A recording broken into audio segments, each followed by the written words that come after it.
Mesdames et messieurs, bonjour. Il est vendredi 14 mars. J'ai le plaisir de vous accompagner pour vous présenter le journal en langue française sur la chaîne numéro 2 de la télévision égyptienne. Et tout de suite, on commence à la une. Le président Abdel Fattah el-Sisi qui a accompli la prière du vendredi à la mosquée du maréchal Tantawi en présence du Premier ministre Mostafa Madbouli, du ministre de la Défense et de la Production militaire et de hauts responsables de l'État à l'occasion de la journée du martyr et de l'ancien combattant. Le chef de l'État a assisté au sermon du vendredi qui a évoqué la victoire de 10 Ramadan et de ce que les héros des forces armées ont tracé pour la restauration de la patrie. Les attaques systématiques d'Israël contre la santé reproductive à Gaza sont des actes génocidaires, selon les conclusions d'une commission d'enquête des Nations Unies qualifiée de fausses et absurdes par le Premier ministre israélien Benjamin Netanyahou. La commission a constaté que les autorités israéliennes ont détruit la capacité des Palestiniens à Gaza à faire des enfants à travers la destruction systématique soins de santé reproductive, a-t-elle indiqué dans un communiqué. Le mouvement Hamas a assuré que le fait d'interdire aux fidèles de rester au sein de l'esplanade des mosquées après les prière constitue une provocation et une escalade de la part d'Israël qui tente de soumettre l'esplanade des mosquées à son autorité complète. Dans ce contexte, le mouvement Hamas a appelé les Palestiniens à ne plus accepter les procédures israéliennes et à continuer à protéger l'esplanade des mosquées des colons juifs.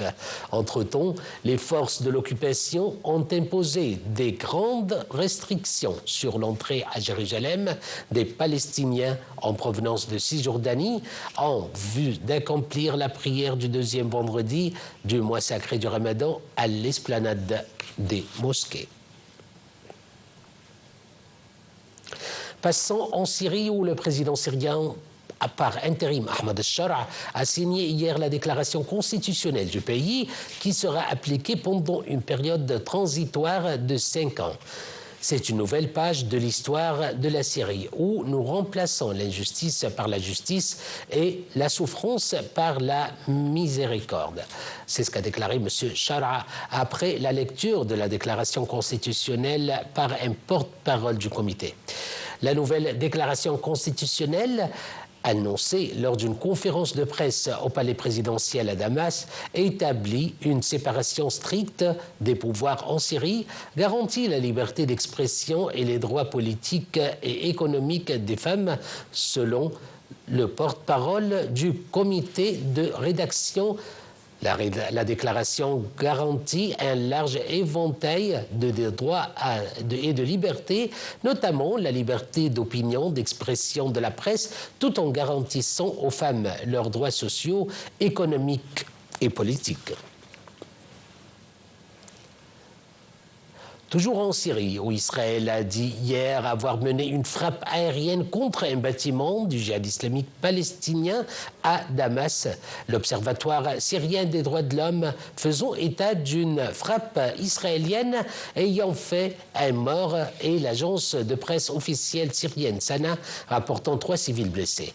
Une trêve fragile est en vigueur depuis le 19 janvier dans la bande de Gaza entre Israël et le Hamas après plusieurs de 15 mois de guerre. L'armée israélienne a dit avoir mené une frappe contre un centre de commandement du groupe palestinien à Damas, utilisé selon elle pour planifier et perpétrer des attaques contre Israël.